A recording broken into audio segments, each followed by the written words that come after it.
Hi guys, welcome to मंजिल। आज मैं आपके लिए लेके आई हूँ कनाडा का एक बड़ा अपडेट। इस अपडेट से पहले आप ये चैनल सब्सक्राइब कर लेना, क्योंकि मैं आपको बताती हूँ लेटेस्ट न्यूज़ और स्टडी वीज़ा के रिलेशन में जितना भी स्टफ़ होता है आपको इसी चैनल में मैं बताती हूँ। जो बिग अपडेट है कनाडा को लेकर वो ये है, जिसे मैं कहूँगी थोड़ी बैड न्यूज़ भी है। तो ये है कि कनाडा में जो है third wave of corona virus जो है वो शुरू हो चुका है and this is a very bad, और इसका अफेक्ट भी हम पे बहुत गंदा पड़ सकता है। एज वी ऑल नो कि जब कोरोना का कोई भी वेव स्टार्ट होता है तो कंट्रीज लॉकडाउन लगा देती हैं, और सिमिलरली कनाडा ने जो है कुछ प्रोविंसेस में लॉकडाउन लगाना स्टार्ट भी कर दिया है, जिसमें एडमिंटन जो है अभी लेटेस्ट लॉकडाउन की लिस्ट में आया है, और टोरंटो जो है वो ऑलरेडी जो था वो लॉकडाउन की लिस्ट में था। अब इसका एनालाइजेशन क्या होता है कि जब भी कोई कोरोना की वेव हमें दिखने को मिलती है उसका ग्राफ डिक्लाइन होने में 2 से 2.5 महीने लगते हैं। इट मीन्स अगर कोई भी चीज़ वहाँ पे शुरू होगी तो 2 से 2.5 महीने जो है हम पीछे हो जाएंगे, क्योंकि वो प्रोसेस ही नहीं होगा वहाँ पे। अगेन जो प्रोबेबिलिटी है कनाडा में ये बन रही है कि वर्क फ्रॉम होम होगा स्टार्ट, एंड ऑब्वियसली अगर वर्क फ्रॉम होम होगा एंड दैट इज़ डेफिनेटली कि जो वो है ऑनलाइन स्टडीज़ को ज़्यादा प्रेफरेंस देंगे। यहाँ पे हमें जो चांसेस दिखे थे मई इनटेक के लिए कि वो ऑन कैंपस हो सकते हैं, वो थोड़े से डगमगाते हुए नज़र आ रहे हैं, क्योंकि जो वेव है वो स्टार्ट हो चुकी है। ऑफ कोर्स पीपीआर आएंगे बट वो बहुत स्लो आएंगे, और वीज़ा ऑफ कोर्स डिले होगा ही होगा।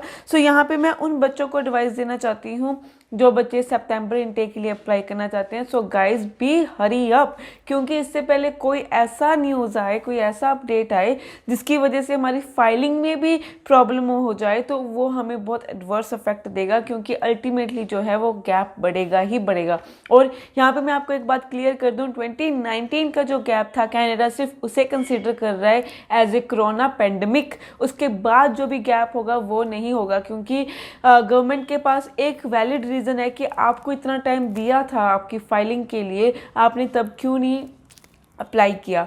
अगर आप ये सोच रहे हो कि हम जो है बाद में देखेंगे कि एक बार ये वेव चली जाए, you are making a big mistake with you and with your career.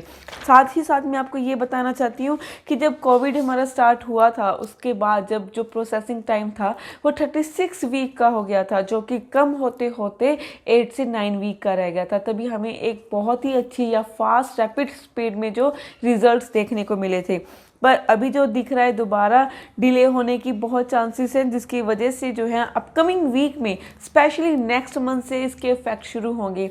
अगर तो कुछ नहीं हुआ तो जैसे सिमिलरली जैसे भी सिनेरियो चल रहा है वैसे कंटिन्यू होगा, बट इन केस अगर एडवर्स इफेक्ट हुआ nobody can help you, nobody can even manage your profiles. जो भी है आप ध्यान रखना।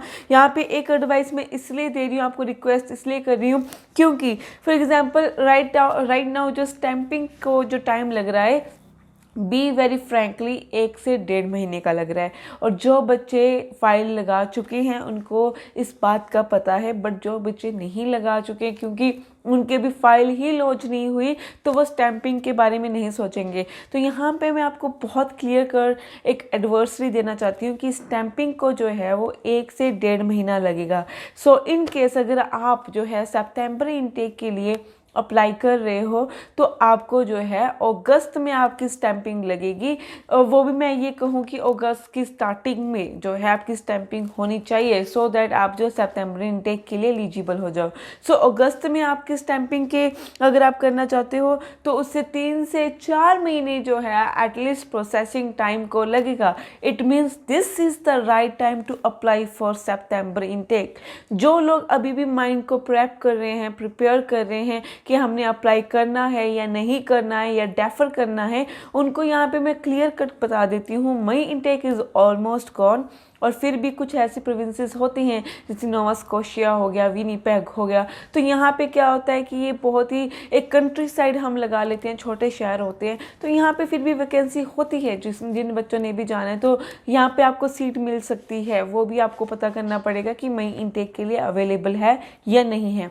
बट जो सितंबर इनटेक के लिए ऑलमोस्ट सब कुछ स्टार्ट हो चुका है, एंड अगर आप अब डिले करोगे तो इसका आपको इफेक्ट पड़ेगा कि जितना आप डिले करोगे उतना ही आपकी प्रोसेसिंग टाइम ज़्यादा होगा, एंड ऑन टाइम जो है आपकी फ़ाइल नहीं लगेगी, और अगर फ्लाइट्स ओपन हुए तो आप फ्लाइट नहीं कर पाएंगे।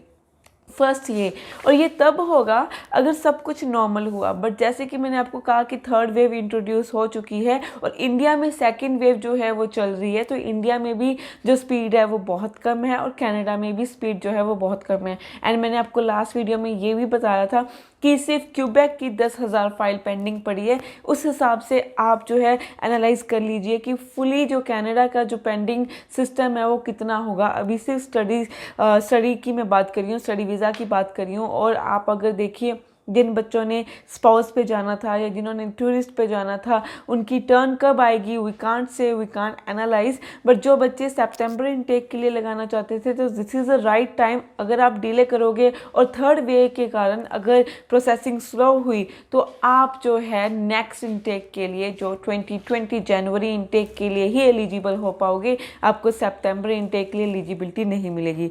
So this is all about Canada study visa और आज के न्यू अपडेट के कारण। इसके रिगार्डिंग अगर आपको कोई भी नॉलेज चाहिए तो आप नीचे दिए गए नंबर्स पे कॉल भी कर सकते हैं। Thank you.